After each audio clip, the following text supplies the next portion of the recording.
ሰላም ጤና ይስጥልን ውድ የሸገር ጆርናል ተከታታዮች፣ ዛሬ መጋቢት 21 2018 ዓመተ ምህረት በዛሬው መረጃ ሰዓታችን በህወሓትና በፌዴራል መንግስቱ መካከል በድብቅ ሲደረግ የነበረው ድርድርን በተመለከተ፣ በአሜሪካና በእስራኤል ስለተካሄዱ ግዙፍ ሰላማዊ ሰልፎች፣ የኢራን ያጸፋ ጥቃትና አሜሪካ የደረሰባት የ35 ቢሊዮን ዶላር ኪሳራን በተመለከተ፣ የኢራኑ ጦርነት ለኢትዮጵያ የአሰብ ወደብ ጥያቄ ይዞት ስለመጣው ያልተጠበቀ እድል፣ እነዚህንና ሌሎች ዝርዝር መረጃዎችን እናደርሳችኋለን።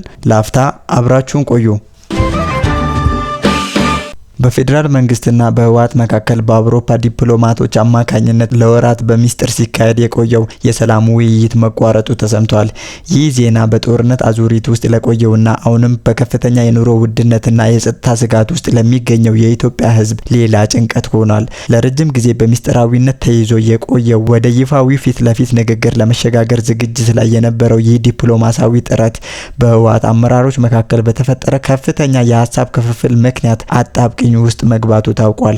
እንደ ሸገር ጆርናል የመረጃ ምንጮች ገለጻ በዶክተር ደብረጽዮን ገብረ ሚካኤል የሚመራው የሲቪል አመራርና በጀነራል ታደሰ ወረደ የሚመራው ቡድን የሰላም ድርድሩን ለመቀበል ፍላጎት ቢያሳዩም በጌታቸው አሰፋ የሚመራው አፈንጋጭ የተባለው የጦር ጀነራሎችን ያቀፈው ቡድን ድርድሩን በጽኑ ተቃውሞታል። ይህ ቡድን ከሰላም አማራጮች ይልቅ ከኤርትራ መንግስት ጋር የተጀመረውን አዲስ ወታደራዊና ፖለቲካዊ ቅንጅት እንዲቀጥል ጽኑ አቋም መያዙን መረጃዎች ያመለክታሉ።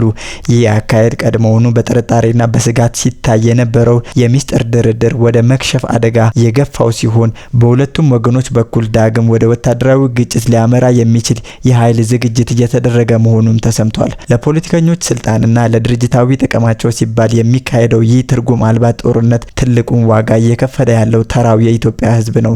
ባለፉት ጥቂት ዓመታት በሰሜን ኢትዮጵያ በተካሄደ የ2 ዓመት ደም አፋሳሽ ጦርነት ብቻ ከ600 ሺህ በላይ ዜጎች ህይወታቸውን አጥተዋል። በሚሊዮኖች የሚቆጠሩት ደግሞ ከቤት ንብረታቸው ተፈናቅለው በረሃብና በበሽታ አለንጋ እየተገረፉ ይገኛሉ። የኢትዮጵያ ህዝብ የሚጠይቀው መሰረታዊ ጥያቄ ግን አሁንም ምላሽ አላገኘም። ያ ሁሉ ሰው ከመሞቱና ያ ሁሉ ውድመት ከመድረሱ በፊት መደረግ የነበረበት ድርድር ለምን ያ ሁሉ እልቂት ከተደረገ በኋላ ሆነ የሚለው ጥያቄ ነው። ዛሬም በሁለቱ ወገኖች መካከል የሚታየው የዳግም ጦርነት ዝግጅት ፖለቲከኞቻችን ካለፈው ስህተታቸው አለመማራቸውን የሚያሳይ ሕያው ማስረጃ ነው። ለአንድ ተራ ኢትዮጵያዊ ጦርነት ማለት የልጆች ሞት፣ የኑሮ ውድነት፣ የቤት ንብረት መውደምና የነገ ተስፋ መጨለም ብቻ ነው። የፌዴራል መንግስትም ሆነ የህወሓት አመራሮች ለሰላም ቅድሚያ ከመስጠት ይልቅ የየራሳቸውን የፖለቲካ የበላይነት ለማስጠበቅ የሚያደርጉት ሽኩቻ አገሪቱን ወደ ትልቁ ገደል እየገፋት ይገኛል። የኢትዮጵያ ህዝብ የሚፈልገው ሰላም ብቻ ነው። ህዝቡ ጦርነትን ሳይሆን ከድህነት መውጣትን፣ ከመፈናቀል ይልቅ መኖርን ይናፍቃል። ሆኖም የፖለቲካ ሊቃኑ አሁንም የጦርነት ነጋሪት እየጎሰሙ በድብቅ ሲያደርጉት የነበረው የሰላም ውይይት በግል ጥቅማቸው ሳቢያ እንዲቋረጥ ማድረጋቸው የታሪክ ተጠያቂነትን ያስከትልባቸዋል። የኤርትራ መንግስት በዚህ ሂደት ውስጥ ያለው ጣልቃ ገብነትና ከህወሓት አፈንጋጭ ቡድን ጋራ የሚያደርገው መጠነ ሰፊ ዝግጅት ቀጠናውን ወደ ሌላ ደም መፋሰስ ሊከተው እንደሚችል የዲፕሎማሲ ባለሙያዎች ስጋታቸውን እየገለጹ ነው። በዚህ ታሪካዊ ወቅት ኢትዮጵያ ከምንም በላይ የምትፈልገው የጥይት ድምጽ ሳይሆን የሰላም አየርን ነው። የፖለቲከኞች የስልጣን ጥማት የድሃው ገበሬና የከተማ ነዋሪውን ህይወት መስዋዕት ሊያደርግ አይገባም። በሁለቱም ወገን ያሉ አካላት ግትር አቋማቸውን ትተው ወደ ጠረጴዛ ዙሪያ በመመለስና ለህዝብ ስቃይ ርህራሄ በማሳየት ዘላቂ መፍትሄ እንዲፈልጉ የኢትዮጵያ ህዝብ በዝምታና በጭንቀት እየተጠባበቀ ይገኛል። በአሁኑ ወቅት በቀይ ባህርና በባቤል መንደብ አካባቢ እየተከሰተ ያለው ከፍተኛ ወታደራዊ ውጥረት ለአስርተ ዓመታት የባህር በር ፍለጋ ላይ ለምትገኘው ኢትዮጵያ አዲስና ወሳኝ የዲፕሎማሲያዊና ስትራቴጂካዊ እድል እየፈጠረ መሆኑን የጂኦፖለቲካ ተንታኞች እየገለጹ ነው። በተለይም በኢራን የሚደገፈው የየመኑ ሁቲ ታጣቂ ቡድን በእስራኤልና በዓለም አቀፍ የንግድ መርከቦች ላይ የከፈተው ጥቃት የቀጠናውን የኃይል ሚዛን በመቀየር የኢትዮጵያን አስፈላጊነት ዳግም አጉልቶታል። የሁቲ ታጣቂዎች በቀይ ባህር ላይ የሚፈጽሙት ጥቃት ለዓለም የንግድ መስመር ትልቅ ስጋት መሆኑ ብቻ ሳይሆን ኢትዮጵያ በከፍተኛ ሁኔታ የምትጠቀምባቸው የጅቡቲና የበርበራ ወደቦችን ደህንነት አደጋ ላይ ጥሏል። እነዚህ ወደቦች ለጥቃት ተጋላጭ መሆናቸው ኢትዮጵያ በአንድ ወይንም በሁለት አማራጮች ላይ ብቻ ተመስርታ የምታደርገውን የገቢና የወጪ ንግድ ምን ያህል ለከፍተኛ አደጋ የተጋለጠ መሆኑን አመላክቷል። ይህ ስጋት ደግሞ ኢትዮጵያ የራሷን የሆነ በሉዓላዊነቷ ስር የሚገኝ አስተማማኝ የባህር በር እንዲኖራት የሚገፋፋ ወሳኝ ምክንያት ሆኗል። አሜሪካና እስራኤል የሁቲን የባህር ላይ ውንብድና ለመግታትና የአካባቢውን ሰላም ለማስከበር ከፍተኛ ጥረት እያደረጉ ቢሆንም በባህር ላይ ከሚያደርጉት ጥቃት ባለፈ የሁቲን ኃይል በዘላቂነት ለመመከት የሚችል አስተማማኝ ጠንካራ የምድር ጦር ፍለጋ ላይ ናቸው።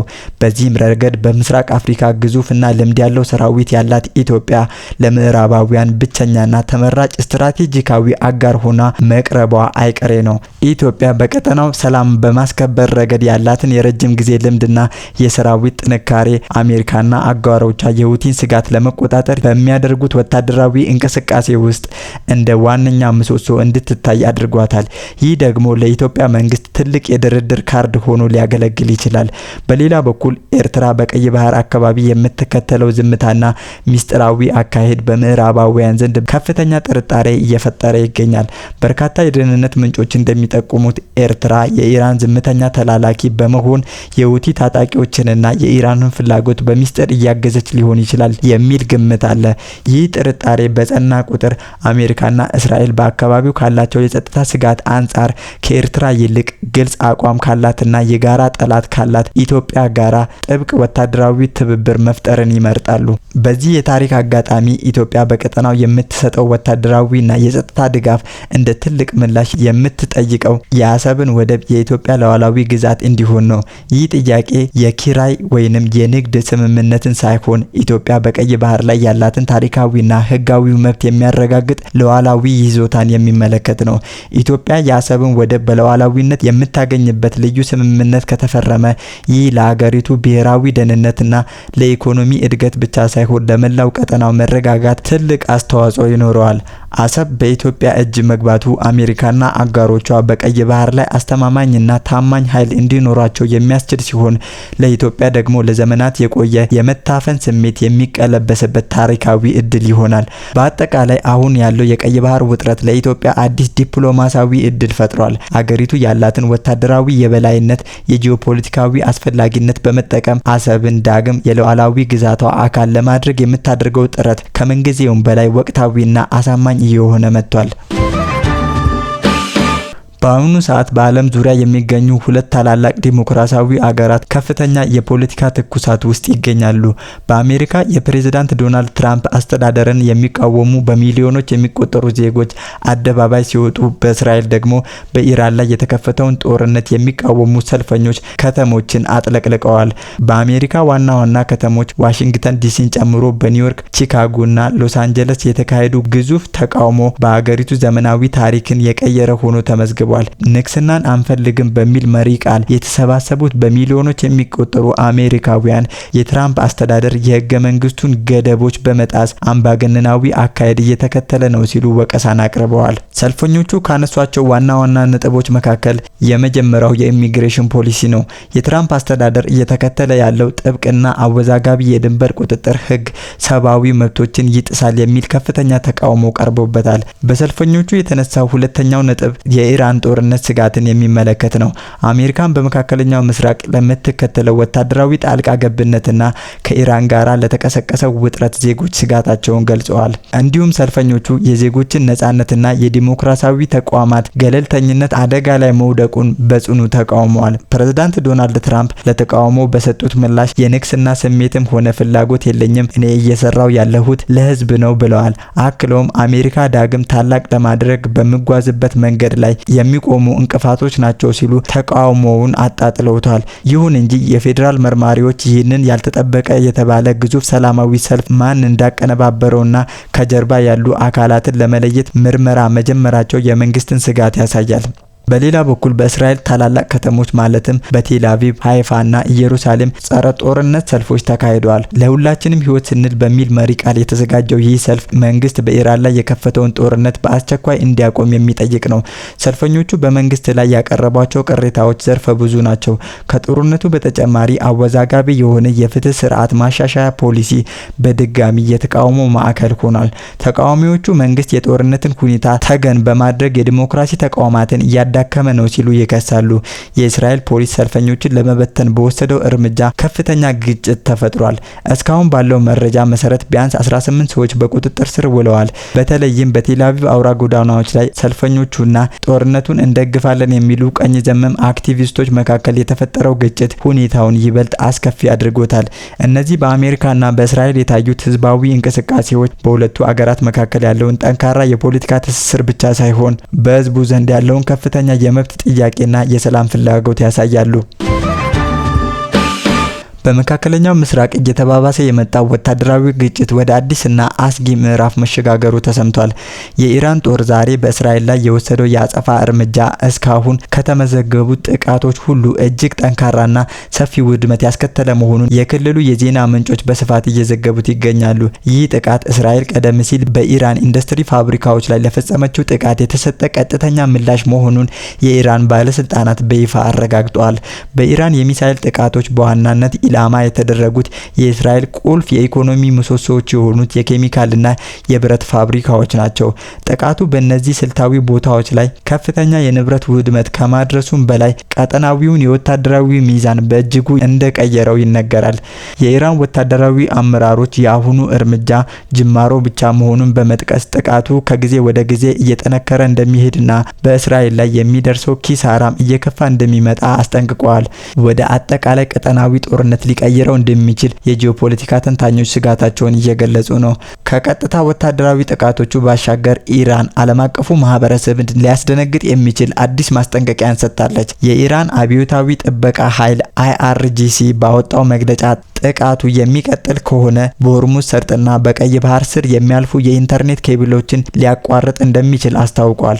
ይህ ማስጠንቀቂያ በቀላሉ የሚታይ አይደለም፣ ምክንያቱም ከዓለም አቀፉ የኢንተርኔት ፍሰት ውስጥ ከ95 እስከ 97 በመቶ የሚሆነው በሳተላይት ሳይሆን በባህር ወለል ስር ከ1 እስከ 2 ሜትር ጥልቀት ላይ የተቀበሩት የፋይበር ኦፕቲክ ኬብሎች አማካኝነት የሚጓዝ ነው። እነዚህ ኬብሎች የዓለም አቀፍ ዲጂታል ንግድ የጀርባ አጥንት ተደርገው ይወሰዳሉ። በእነዚህ መስመሮች አማካኝነት የሚከናወኑት የባንክ ዝውውሮች፣ የአክሲዮን ግብይቶች፣ የክላውድ ኮምፒውቲንግ አገልግሎትና እያንዳንዱ የፋይናንስ ገበያ ትስስር አደጋ ላይ ሊወድቁ ይችላሉ።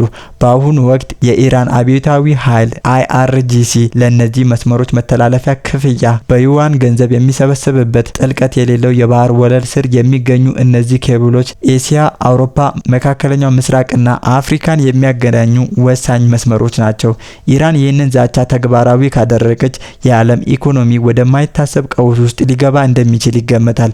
በዚህ ግጭት ውስጥ የአሜሪካ ቀጥተኛ ተሳትፎ ከፍተኛ የፋይናንስ ጫና እያሳደረ ይገኛል። መረጃዎች እንደሚያመለክቱት አሜሪካ ከኢራን ጋራ እያካሄደች ባለው ውጊያ ባለፉት 30 ቀናት ውስጥ ብቻ ለጦርነቱ ያወጣችው ወጪ ከ35 ቢሊዮን ዶላር በላይ ደርሷል። ይህንን ቁጥር በንጽጽር ስንመለከተው የአሜሪካ ብሔራዊ የህዋ አስተዳደር ናሳ ካለው አጠቃላይ ዓመታዊ በጀት ይበልጣል። ወይንም የሀገራችን ኢትዮጵያን የ5 ዓመት አጠቃላይ በጀት ሊሸፍን የሚችል ግዙፍ ገንዘብ ነው። ይህ ከፍተኛ ወጪ በአሜሪካ የውስጥ ፖለቲካ ላይም ጥያቄዎችን እያስነሳ ሲሆን ጦርነቱ ለረጅም ጊዜ የሚቀጥል ከሆነ የሚከተለው ኢኮኖሚያዊ ቀውስ ከቀጠናው አልፎ ዓለም አቀፍ ተጽዕኖ ከባድ እንደሚሆን ይጠበቃል።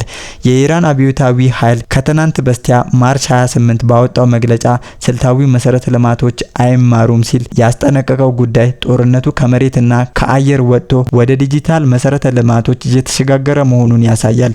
ዓለም አቀፉ ማህበረሰብ ግጭቱን በሰላማዊ መንገድ ለመፍታት ጥረት ካላደረገ ቀጣዮቹ ጊዜያት ለመካከለኛው ምስራቅ ብቻ ሳይሆን ለጠቅላላው የዓለም የፋይናንስና የኮሙኒኬሽን ስርዓት አስቸጋሪ ሊሆን ይችላል።